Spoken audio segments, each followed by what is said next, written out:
Well, greetings, friends, and welcome to the Gospel Underground Podcast. This is episode 70, Meaningless, Meaningless. We are broadcasting live for us from the Power of Change Worldwide headquarters here in Blacksburg, Virginia. I'm here with my main man, Jesse Fury. What's up? Dancing with the music in his ears. Oh, I can't help it. Meaningless. It's kind of a depressing topic today. It is kind of depressing, but important, right? Yeah. Obviously, for those familiar a little bit with maybe the wisdom literature of the Bible would recognize that is one of the ways the book of Ecclesiastes, this common phrase, vanity of vanities, or meaningless, can be translated. I think the Hebrew word hebel, which means kind of a puff of air, a temporary, transient kind of reality. That is life itself, simply empty, vain. Is my sound on my computer making weird, awkward sounds there? Jesse, was that a puff of air? I gotta mute that. Are you man. Translating that straight from your Hebrew Bible right now? No, because I'm taking Hebrew you're right taking now. The class. My last seminary class, after a 20-year sojourn through an MDiv, and I have no time. I've had the flu most of February. I'm trying to learn these words. I'm looking cross-eyed. I'm just trying to pass. A lot of people go to school that long. It's probably hebel or something like that is how you say that word, but yeah. But yeah, meaningless, the loss of Western purpose, we could say, or the loss of purpose in our culture. If you guys were with us the last two episodes, we've been looking at worldviews. We said seeing through the eye, meaning we want to look at life through the lens of a gospel framework, creation, fall, redemption, restoration. And then last time, Jesse, we looked at this shift, right? This shocking 3-decade rise of the nuns. Not women who have given themselves to the Lord in the Catholic tradition. Right, but no specific acknowledged religious viewpoint or affiliation, right? Up almost 4 times from 1991. To 2018. So we're going to head that way today. But Jesse, I just wanted to catch up a little bit and just see how you're doing. We've both been out of town, haven't we? We have. I was in warm weather. I was in Tampa, Florida. I was doing a high school, middle school kind of Disciple Now kind of weekend at a Baptist church. It was fantastic. Taught Friday night, Saturday night, and then did big church on Sunday. All the youth group kids wore their T-shirts on Sunday morning kind of thing. And it was a great trip. And then went to Dallas, had some Acts 29 network meetings. And, man, lots of warm weather. Yeah, got back and it wasn't super cold here, but a lot warmer down there. Where have you been on the road?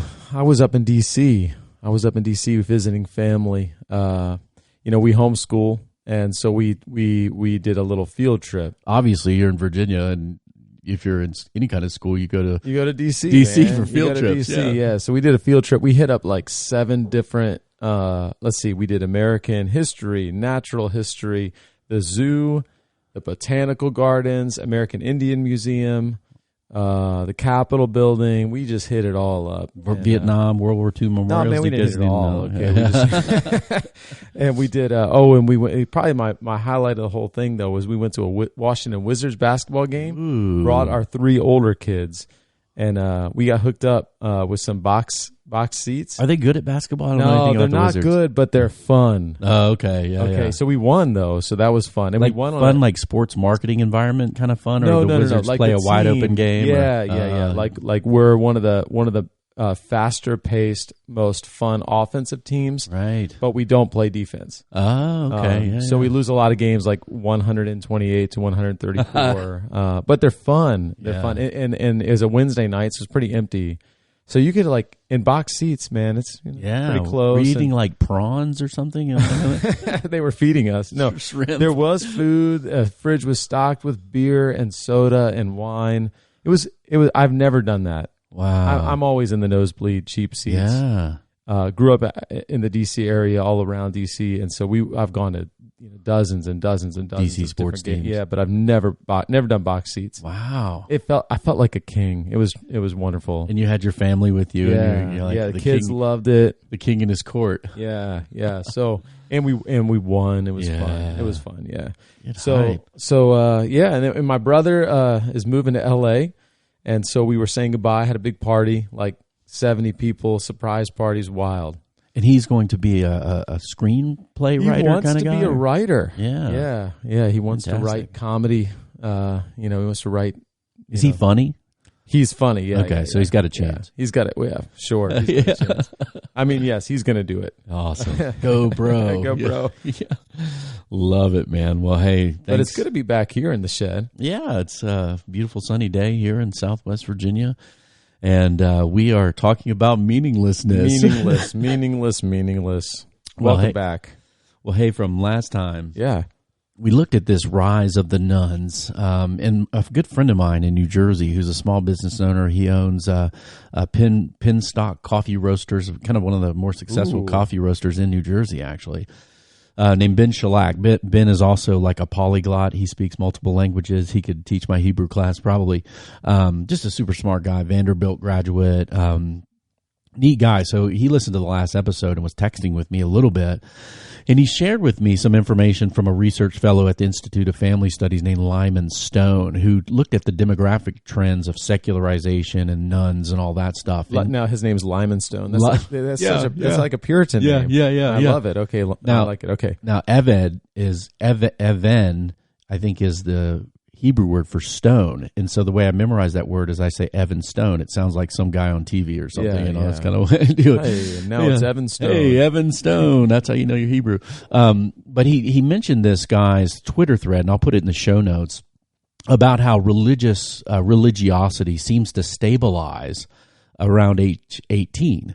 And so it's really young people in middle school and high school is when there's a lot of movement in terms of religion, maybe rebelling against parents. I don't want to go to church anymore, quitting going with the family, those kind of things. And so I'll just link that for you guys, because the discussion around this trend of people becoming less religious in America is debated, right? Some would say, hey, they're going to all come back.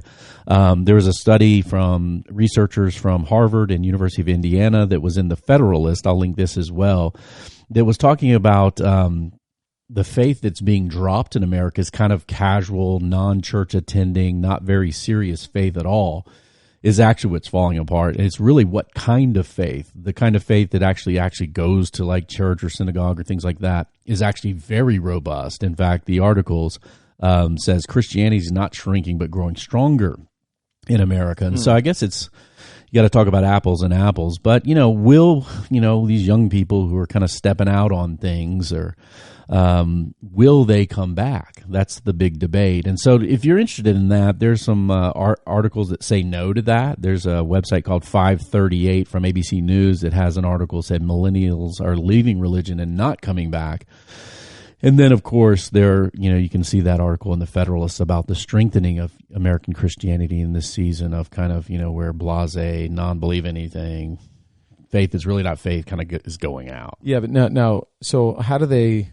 I haven't read the 538 article, but how can they know, right? Because if millennials are, as a whole, marrying later, starting, so isn't there more of the argument of, as they've kind of maybe wandered off a little bit, like many of us did that aren't millennials, only to come back when family starts. And of course, for me, family started much, I got married at 22 earlier, yeah. So how can they know? Aren't the oldest millennials like 37 or 36? I think the bottom line on that issue is, will certain people come back to their faith traditions, is that we don't know. Right. Now, their contention is they're getting married later. They're marrying perhaps other people that don't have faith involvement. Maybe they had less faith involvement themselves in previous generations.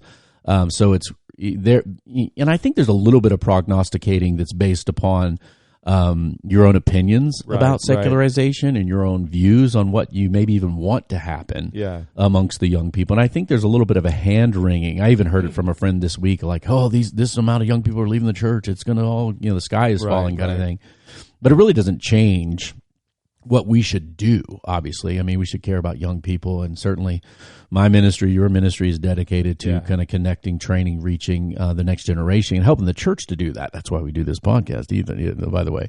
So whether or not they come back, we don't know. But there are effects, right, of the loss of religious connection. If you remember Derek Thompson's article a couple episodes ago in The Atlantic. It ends this way. Although belief in God is no panacea for these problems, and these problems are things like anxiety, suicide, opioid addiction, those sorts of things, right? He says, although God is no panacea for these problems, religion is more than just a theism or belief in God. It's a bundle, a theory of the world, a community, a social identity, a means of finding peace and purpose. We're going to talk about that today with our discussion of meaning.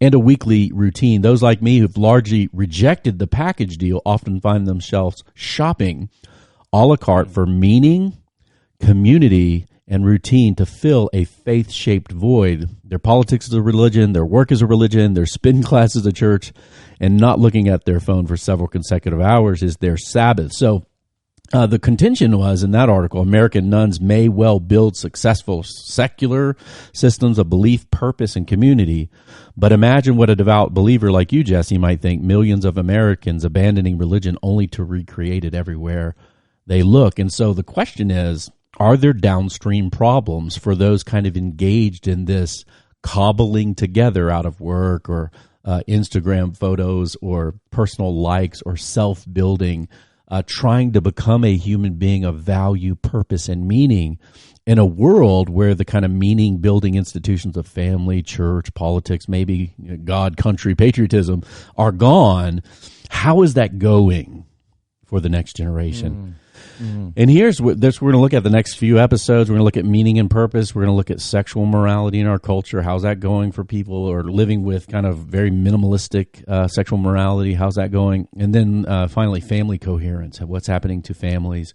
And is that necessary? And how does that shape us as people? And so the question is, how are young folks doing today in this world, right? Now, obviously, we talked about the word vanity or meaninglessness. This comes out of Ecclesiastes 1, where that book begins, vanity of vanity, says the preachers, vanity of vanities, all is vanity. And I think NIV translation says meaningless. Meaningless, right. All is meaningless. And so that book in the Old Testament is this wonderful experiment to say, hey, look, what do we get from all our work?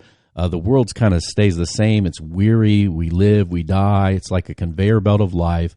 We go off the end and new ones come on the other side. And what does it even mean in the end? It's so wearisome, right? And so that book is an experiment from someone, either Solomon or somebody using Solomonic imagery. You can get into the authorship discussions of that.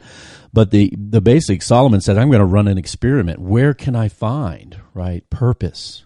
Where can I find meaning? Is it going to be in money? Is it going to be in accomplishments, power, sexuality, sensuality?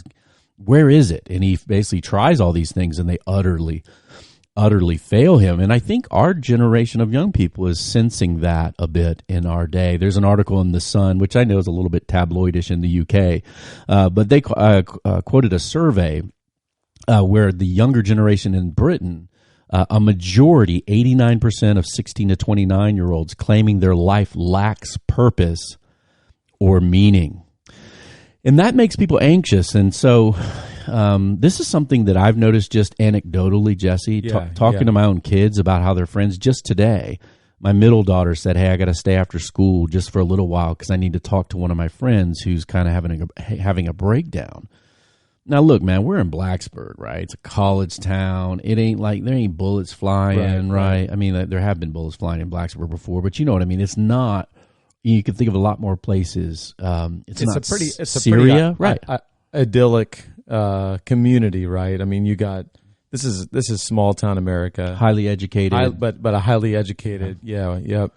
But yet we hear over and over again, kids all the time struggling. With anxiety, stress, overloaded by life, and wondering what in the world it even means. And just a few weeks ago, in the Institute for Family Studies online, there was an article by Joseph Davis said the deeper roots of youth anxiety. And there's some things in that essay that are a bit concerning how young people are flowing today in the world. And so this is a quote from that article, February 18th, 2020. We'll put it in your show notes. We do suggest guys out there who are listening, who are interested in reaching the younger generation, loving the younger generation, interacting with faith and culture, to read these links in the show notes because they're very insightful and people doing really good research on these matter. And this are understanding your own kids if you've got kids that are adolescents growing up. Yeah. Absolutely. I mean, which we got kids, right? Right. And some people ask, is the Gospel Underground about theology and philosophy, faith and culture, or parenting? I was like, well, if you're going to talk about the borderlands between the church and culture, man, our own all kids, over. Yeah, that's our right. own kids come into play. Yeah. Seriously. So this article by Joseph Davis, February 18th, 2020, anxiety in teens is on the rise and constitutes the leading mental health issue amongst American youth. Frequently cited surveys show that the number of adolescents diagnosed with an anxiety disorder, so this is severe, right? Yeah. Not just feeling a little bit, I got a test tomorrow. More and more high school seniors are reportedly feeling overwhelmed. In the past month, the prevalence of college students feeling overwhelming anxiety surpasses 40%. And this is the author. In my experience of listening to young people talk about the pressures of their social world, what stands out is the way in which they are required to conceive of their lives. Again, this is worldview, right? How do you view yourself? How do you view God or not? How do you view your flow in the world? Much of what's constituted a way of life that was imparted to children involving traditions and communal purpose, rites of passage, and stable institutional reference points, read family and church, has disappeared. Now, youth like Megan must define themselves and shape in the shape of their own lives, who they want to be and become by primarily referencing their own preferences, desires, and choices. They are urged to project a future and treat themselves and the social world as though every constraint and limitation is essentially malleable. In other words, I'm responsible to manipulate and shape and change all the things around me to kind of craft a life out of preferences, desires, and choices. Obstacles are seen as variables that can be moderated or eliminated by their hard work or creative efforts, right? And they are virtually compelled to represent this biographical project, this, quote, story you choose to live in, as one young man put it to me, to others, from peers to college admission officers, in a way that demonstrates and confirms its upward progress and self-realization. Yeah, man. So that's powerful, and obviously, in these kind of things like youth anxiety and depression, and what we're suggesting, which is the meaninglessness of the worldview that many youth are swimming in or living in. There's a correlation. What is there causation or not? Yeah. We're arguing there is causation there. And I've been thinking a lot about this in particular. And Reed, that's cool that you brought this in, because even just on Monday in one of my classes, we were talking about the importance of story, and not story in a sense of your make your own story, but I brought up to the class Alistair McIntyre in his book After Virtue has this kind of famous saying of, I can't answer the question, what ought I to do, until I first answer the question of which story am I a part. Yeah. And so we were talking about how really our life in the kingdom of God, our life in the church even, so much of it depends first on who's the hero of the story, what is the story, and this is received. Like, right. And I was even thinking about how growing up, when you read a book and you received through traditions and communal purpose and rites of passage, right? Yeah. And when did you ever read those kind of like pick your own adventure books? Oh yeah, absolutely. Yeah, and do mad libs. Yeah. You write an adjective or a verb. Yeah, and they're fun. Yeah, but over time it's exhausting. Like, I mean, at the end of the day, I just wanted to go back and read something. I want the author to tell the story. I don't want to have to write my own story all the time. And so we were kind of discussing how tiring it is if you have to be the hero, the author. You're self-generating the story. You're not receiving it through traditions and really what Joseph Davis is saying is that young people are feeling this excessive anxiety because every single one of them feels responsible to create this creative, that's right, compelling, upward progress narrative that college people will like and other people like, people on Instagram will like. And it's just wearisome. Yeah, and that checks off the self kind of worth boxes. That's right. Yeah. How do I know if I'm enough? Well, your identity comes from all these things you do, your choices, your desires and preferences. And what if you don't do it right? What if you get rejected? And you mix in like social media with that, right? Which obviously young people use, Snap 'em chats and on the gram, and they're all over, right? TikTok, right? Line up. The most recent thing I read about TikTok, they're doing, you'd line up, you dance 3 at a time. There's a skull crusher challenge where they're tripping the middle kid and making him fall. Some kid's like cracking his head and stuff because they're playing jokes on TikTok. So you add in that social media reality. That's why I don't dance on TikTok. It's almost like it's a peer grading you out on how you're doing with your preferences and creativity. Gene Twenge, who wrote a book called iGen, the full title is like 16 lines long, but it's how youth are engagement in social media is crushing them, basically. She's a researcher, I believe, from the University San Diego State, maybe out west. This is a quote from her book. She said, "The results could not be clearer. Teens who spend more time on screen activities are likely to be unhappy. And those who spend time on non-screen activities are likely to be happy. There is not a single exception.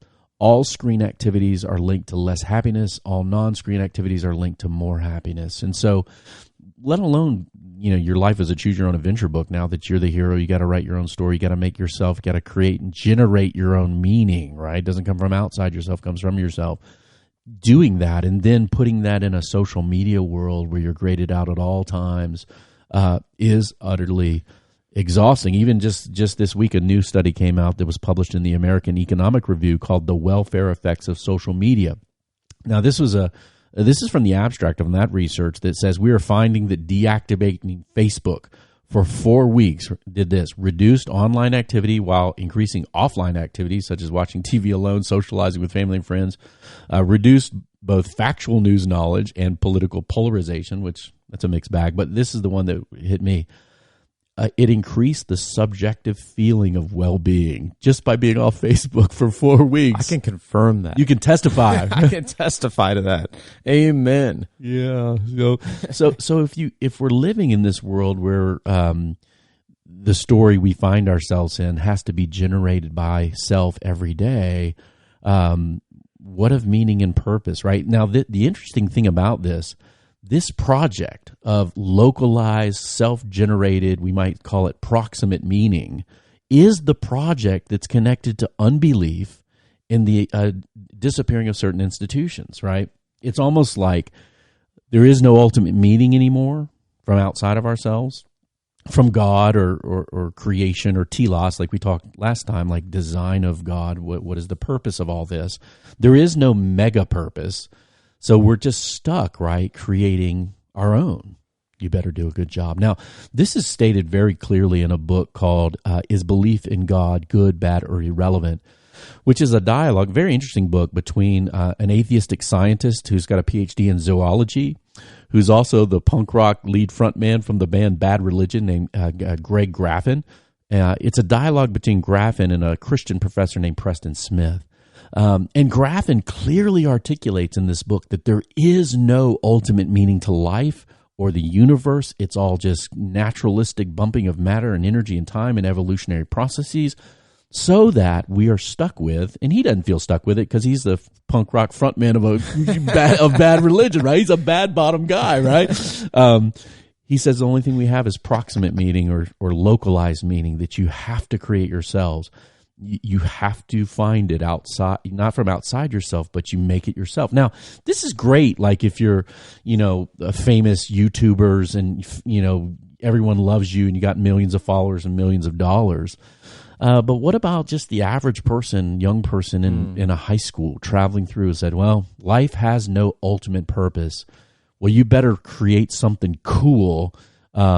How much anxiety could that produce in a young person? Pressure, yeah. And I was thinking about what's the famous Macbeth quote from when Lady Macbeth dies. Well, I'm not going to be able to help you with your Shakespearean literature reading quotes. You want a physics equation, man? You come to my house. If Kayla was here, she would know the famous. Life, I know it. Life is a tale told by an idiot. full of sound, full of sound and fury, signifying nothing. See, I do know it. Man. I do you know had it. Yeah, I do know it. And in the end, like you kind of build and build and build and generate, and then you see death happening. Yeah, and you realize this was just nothing, a really interesting story, Jesse, is that some of you guys may have heard of Rhett McLaughlin and Link Neal, YouTube entertainers, famous. What some of you guys out there may not know is that I was actually their youth pastor for about 6 months. And Rhett actually had a really hard time with the book of Ecclesiastes. He was just like, man, this just doesn't seem right what he's saying in here, because he's like saying life is meaningless, is worthless. And what I tried to convey to him when he's like 18 years old is like, look, this is a book that should be read is like, if the proposition there is no God is true, right? If only life that exists is just what's here under the sun, nothing from the outside, everything is locked in. If that is true, then the right conclusion is the quote from Macbeth. The right conclusion is meaningless. What does it mean? We're here. We're on a conveyor belt. We're dead. We're dust. We're gone. No afterlife. No nothing. And then everything is just summed up with eat, drink, be merry, for tomorrow we die. For tomorrow we die. Yeah. Right. Better make the most of it. Now, that's easy to say maybe for life's winners or for those who are living their best life on the gram, so to speak. But what about all of us? Is that the only hope we have? Because that just unleashes this kind of comparison and one-upmanship that's kind of gets to the worst maybe of human existence. It certainly doesn't get to maybe a call to love and sacrifice for others when you're out on the gram building your best life now. So this is interesting. If the command is there's nothing outside ourselves but the universe, it's a cold, dark place. The universe itself is going to end in heat death. We're going to run out of usable energy, and that's the destiny of the world. The sun will burn out. We'll all be dead. Everything's dead. The end. If that's a hopeful story, right, Jesse? I mean, it's exciting. But within that, if you're just said, well, make yourself a self. Make yourself a valuable person. Make yourself somehow valued by others. Well, how do you do that? Well, figure it out. And do that in front of everybody on social media. Yeah, maybe be smart, right? Maybe have money. Maybe try to be really, really good looking. Maybe win a lot. Maybe you just compare yourself to others forever. This is a recipe for youth anxiety and tragedy. Yeah. So what do we do? What do we do with that? Now, this is just fascinating to me, and I want to be charitable. But I just want to say the thing we can't do, if we know all that, if that's our view, hey, the world is just signifying nothing.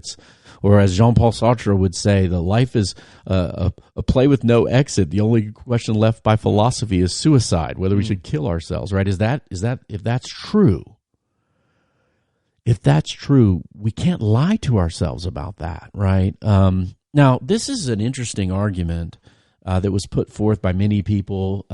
Blaise Pascal, the French mathematician philosopher, put this forth in his book Pensées in a certain way. Francis Schaeffer in the 20th century put this kind of absurdity of life without God. If there is no God, life is absurd. It's kind of what philosophers call a reductio ad absurdum. If this, then this, run it to its logical conclusion. Right. What is the ending of that? Now, Christian philosopher William Lane Craig, in his book Reasonable Faith, Christian Truth and Apologetics, has a treatment of this argument in there where he unpacks it a little bit. I want to read a little bit of that book for us, and we can do that on the Gospel Underground because we have people that are overcoming low attention spans, who can listen to books, who can read books. We can do it, right, guys out there, right? Consider it patronizing when people say, "Oh no, people can't listen to stuff more than 2 minutes today. You better be stupid." Don't be stupid. Well, this is from that argument of if this universe has no God, no immortality, the dirt nap awaits. Well, what do we do with that? This is from William Lane Craig's book, Reasonable Faith. Nobel Prize-winning physicist Steven Weinberg, at the close of his much-acclaimed popularization of contemporary cosmology, the first 3 minutes of the universe, writes this: however all these problems may be solved, and whichever cosmological model of the universe proves correct, there is not much comfort in any of this. It is almost irresistible for humans to believe that we have some special relation to the universe, that human life is not just more or less farcical outcome of a chain of accidents reaching back to the first 3 minutes, but that somehow we were built in from the beginning. It is very hard to realize that this is all just a tiny part of an overwhelmingly hostile universe. It is even harder to realize that this present universe has evolved from an unspeakably unfamiliar early condition and faces a future extinction of endless cold or intolerable heat. Hallelujah! The more the universe seems comprehensible, the more we do science, the more it seems pointless. But if there is no solace in the fruits of our research, there is at least some consolation in the research itself. Men and women are not content to comfort themselves with tales of gods or giants, or to confine their thoughts to the daily affairs of life. They also build telescopes and satellites and accelerators and sit at their desks like he does for endless hours working out of the meaning of their data that they gathered. There's the purpose of life. The effort to understand the universe is one of the very few things that lifts human life a little above the level of farce and gives it some of the grace of tragedy. Now, Craig goes on to comment, there is something strange about Weinberg's moving description of the human predicament. Tragedy is an evaluative term. In other words, it has moral characteristics to it. It's an evaluation of it. Weinberg sees the pursuit of scientific research as raising human life above the level of farce, like a joke, to the level of tragedy. But on naturalism, which Weinberg believes, what is the basis for such an evaluative differentiation? Weinberg evidently sees life devoted to scientific purpose as truly meaningful, and therefore it's too bad that so noble a pursuit should be extinguished. But why, on naturalism, should the pursuit of science be any different from slouching about and doing nothing, or keeping up with the Kardashians, I might add, or Netflix and chill, I might add, since there is no objective purpose to human life? None of our pursuits has any objective significance, however important and dear they may seem to us subjectively. The human predicament and modern man is truly thus terrible. The atheistic worldview is insufficient to maintain a happy and consistent life. Man cannot live consistently happy as though life were ultimately without meaning, without value or purpose. If we try to live consistently within the framework of an atheistic worldview, we shall find ourselves profoundly unhappy. If instead confronted with this, when confronted with this dilemma, modern man flounders pathetically for some means of escape. Now, get this, Jesse. This is going to be an alternative to kind of despair or meaninglessness offered by another to the Academy of the American Academy for the Advancement of Science. In 1991, Dr. L.D. Rue, confronted with the predicament of modern man, boldly advocated that we deceive ourselves by some means of a noble, which means good and upright, a noble lie, into thinking that we and the universe still have value. Claiming that the lesson of the past 2 centuries is that intellectual and moral relativism is profoundly the case, Dr. Rue muses that the consequence of such a realization is that one's quest for personal wholeness or self-fulfillment and the quest for social coherence become independent from each other. This is because, on the view of relativism, the search for self-fulfillment becomes radically privatized. Each person chooses his own set of values and meaning. There is no final objective reading on the world or on the self. That's what we're talking about teenagers trying to do. There is no universal vocabulary for integrating cosmology, that's like how stars are formed in the universe itself, and morality, what is good in the world. If we are to avoid, as a culture, the madhouse option where self-fulfillment is pursued regardless of social coherence, and the totalitarian option where social coherence is imposed at the expense of personal wholeness, then we have no choice but to embrace some noble lie that will inspire us to live beyond selfish interests and so achieve social coherence. A noble lie is how Rue defines it, Jesse. A noble lie is one that deceives us, tricks us, compels us beyond self-interest, beyond ego, beyond family, nation, and race. It is a lie because it tells us the universe is infused with value, which is a great fiction, because it makes a claim to universal truth when there is none, and because it tells me not to live for self-interest, which is evidently false, but without such lies, we cannot live. Well, that's just from, that actually reminds me of, I know I've mentioned this before on the podcast, but I really think everybody should read like once a year, another non-Christian academic, intellectual, not academic, David Foster Wallace passed away maybe 15 years ago, but his commencement speech, which has been published as "This Is Water." Yeah, we put it in the show notes last week. Right. There's a YouTube video you can watch of that speech. When he talks about how you just essentially you have to live this way. Yeah, this is just our default. We have to live as if it means something. If it means something. We have to live ascribing worth to things outside of ourselves. That's right. Or you go crazy, or we resort to anarchy or totalitarianism. Yeah. This is a big problem we see in our culture, right, where everyone is shouting now for their own opinions to be absolutized, and the wars in politics and the incivility, the lack of definition for right or wrong or shared meaning of truth, goodness, and beauty is just gone. And we're left to fend for it in the streets. A noble lie. So we need a noble lie. Now, obviously, if you know it's a lie, it's not very noble. It's not very compelling. Now, if you want to say, well, that's from 1991, obviously that's the year I graduated from high school. That's a long, long time ago, right?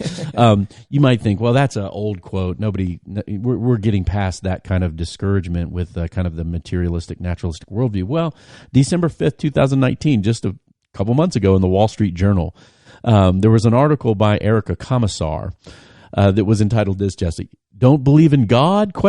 Lie to your children. The alternative is to tell them they're simply going to die and turn to dust. Now, wow. Yeah. Think about that statement. Now, Erica Commissar is a person of Jewish background. I think she's active in her religious community, but obviously she's a therapist. And she wrote this. As a therapist, I'm often asked to explain why depression and anxiety are so common today amongst children and adolescents. This is the issue we're getting at, right? One of the most important explanations, and perhaps the most neglected, is a declining interest in religion. The cultural shift has already proved disastrous for millions of vulnerable young people.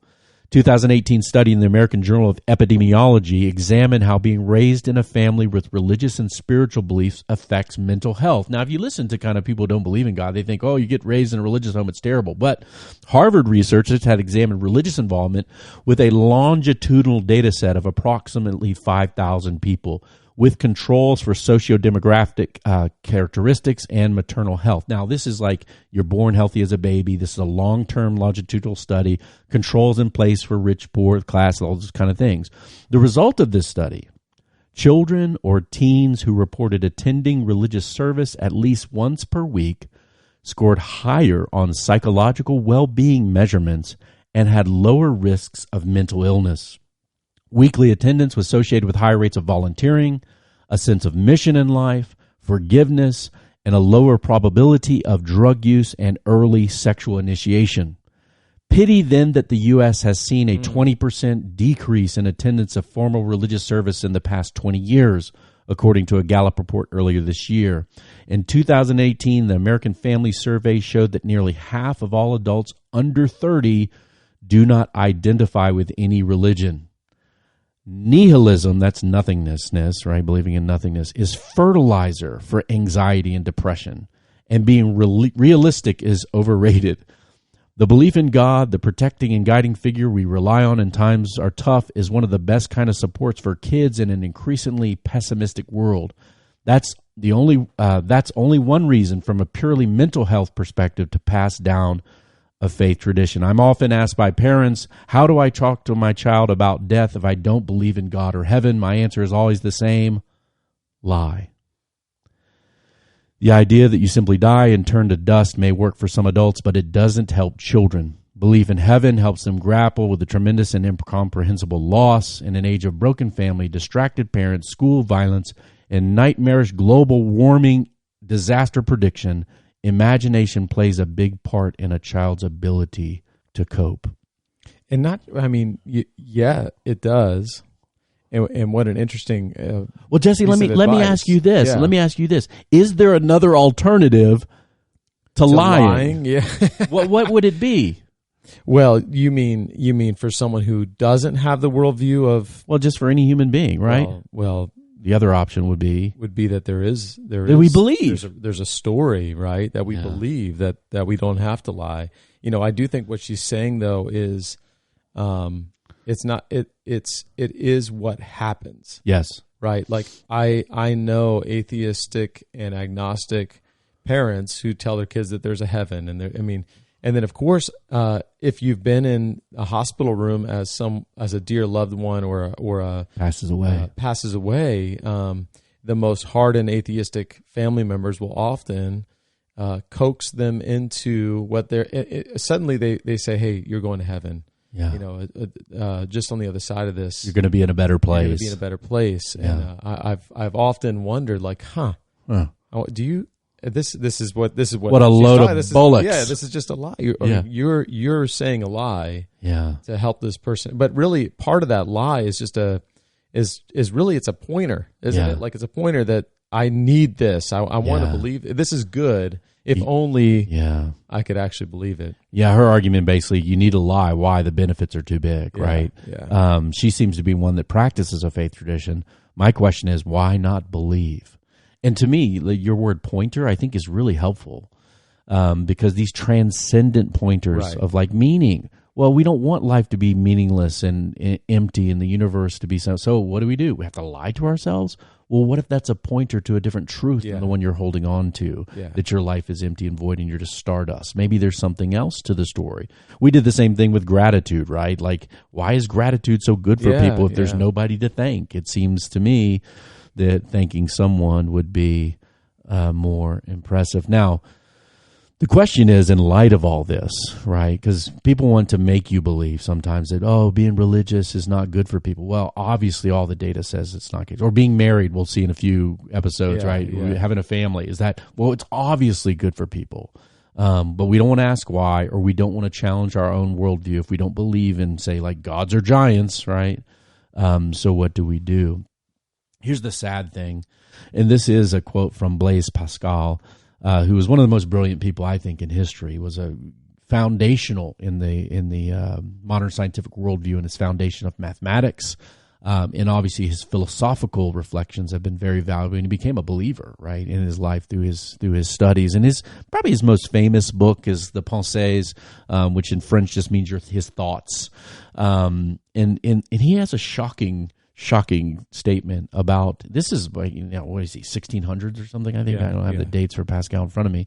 A long time ago, but still applies today. And he says this, and he's going to speak about apathy, because in light of everything that we feel and see and know, there are options of where we go. Lying is one of them. Not lying is another one. He says this, as I know not who sent me into the world, nor what the world is, nor what I am myself, I am terribly ignorant of everything. I know not what my body is, nor my senses, nor my soul, or the part of me that thinks what I say, which reflects upon itself, as well as on external things, has no more knowledge of itself than of them. I see the terrifying immensity of the universe which surrounds me, and I find myself limited to one corner of this vast expanse, maybe Blacksburg High School, without knowing why I am set down here rather than elsewhere, nor the brief period appointed for my life that is assigned to me at this moment rather than another in all the eternity that's gone before and will come after me. On all sides I behold nothing but infinity, in which I am a mere atom, a mere passing shadow that returns no more. All I know is that I must soon die, but that which I understand least of all is the very death which I cannot escape. As I know not whence I come, so I know not whither I go. I only know that upon leaving this world I will fall forever into nothingness, or into the hands of a wrathful God, without knowing to which of these two states I shall be everlasting consigned. Such is my condition, full of weakness and uncertainty. From all of this, I conclude that I ought to spend every day of my life without seeking to know my fate. I might perhaps be able to find some solution to my doubts, but I cannot be bothered to do so. I will take not one step towards its discovery. Let's see what Donald Trump is tweeting and turn on the Kardashians and see if Bernie Bros are going to win or Joe Biden. Not feeling the burn. And we're left. You're adding a little bit to with, Pascal. Yeah, there. that wasn't Pascal at the end. He's not keeping up with the Kardashians as he should be. But Jesse, that's the thing that I think ought to disturb more people more. That we're trapped in this world of self-creation, and this world with kind of the rug pulled out from under us, so to speak, and young people are hurting, they're killing themselves, they're getting addicted to drugs, and they don't know where to go. And all the while we tell them the solution to this is just kind of understand more about the scientific understanding of the world, which obviously my undergraduate degrees in science, I love science, I love that empirical knowledge, but the reality is, if the conclusion, right, is meaningless, we need to re-examine the premise of life, because we need to fight against that with all our might, that our lives do matter.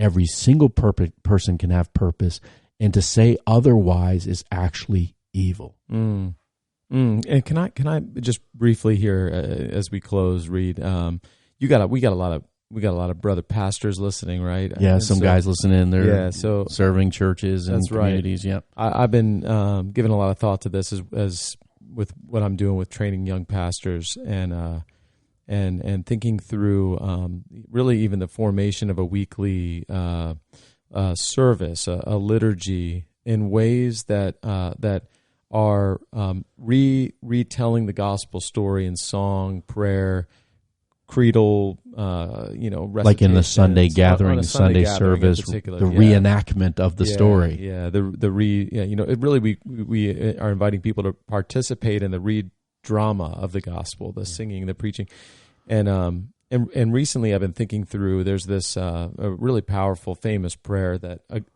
Saint Augustine writes in towards the end of his Confessions, as he's reflecting back on this kind of spiritual misadventures of trying to find meaning and love and beauty in all the wrong places. Yeah. And then in the end, finding that God had found him and had been with him all along. And he says, "Late have I loved thee, O beauty. Late have I loved thee, O beauty, ever ancient, ever new."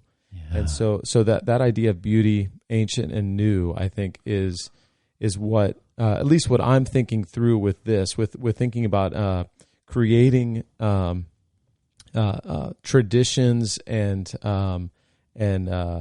really kind of practices that are beautiful because God is beautiful, and that are ancient. So this isn't self-generating even as a church or some kind of like we're over here doing our own thing, but it's also new because it's addressing like actual needs today. The gospel has something for me today. It's not just something that some guys, believed 2,000 years ago, but God is ever ancient, ever new. He's with us today. He's bringing us into the ancient story in the modern world. Right. And so really what we're wrestling through and working on is how we can, make sure that we're inviting our people into practices that root them in ancient truth that's beautiful, but also is renewed day by day, and so we're brought into a story that gives us meaning, even if it's below the surface. Just reciting a creed, singing a song, listening to other people. Yeah. Amen, Jesse. And that's even why you see in the book of Ecclesiastes, after all the meaninglessness of everything in life is seen and revealed and exposed to young people. So if you're a pastor, a youth pastor, a parent, a mom or a dad, or just care about young people, that's why at the end of Ecclesiastes, here's the exhortation: remember your Creator in the days of your youth, before the evil days come and the years draw near, of which you will say, I find no pleasure in them. The weariness of life is real, but the renewal day by day, because of God entering our story, shaping our story as we follow Him from the outside, meaning breaking in, is what we hold forth in our faith and what we hold to in our faith. We have an identity as children, sons and daughters. If you look at episode 54 of the Gospel Underground, ID check. Who are we? We belong. We're family. Gratitude with God, which is good for us, right? Hope that does not disappoint, right? That we need. A future, a secure destiny is what we have. It is our inheritance that we have in Jesus Christ. We have wonderful death benefits. If you have never listened to episode 33, Underground Saints, listen to that sermon from a dying man about a living man's heart that has meaning and purpose, even in the face of his own demise. All things matter, including sex and marriage, family and kids. We're going there in a couple weeks. Coming up. Jesse, thanks for talking today with me, listening to long quotes out there on meaninglessness. Thanks for listening in, guys. The Gospel Underground is a joint production of Power of Change and the Bonhoeffer House. Review us. Please review us on iTunes. 5 stars are acceptable still. Send your comments, feedback, questions you might want us to take up here on the Underground to info@gospelunderground.org. We are a dialogue taking place on the borderlands between the church and culture, with them kids, with your kids, with them high school kids, college kids, 48-year-old kids, maybe 47.2. It's not meaningless. Stay positive. Even when you're 47.2. Stay positive, Jesse. You're on your way down, but you're on your way back up. Peace.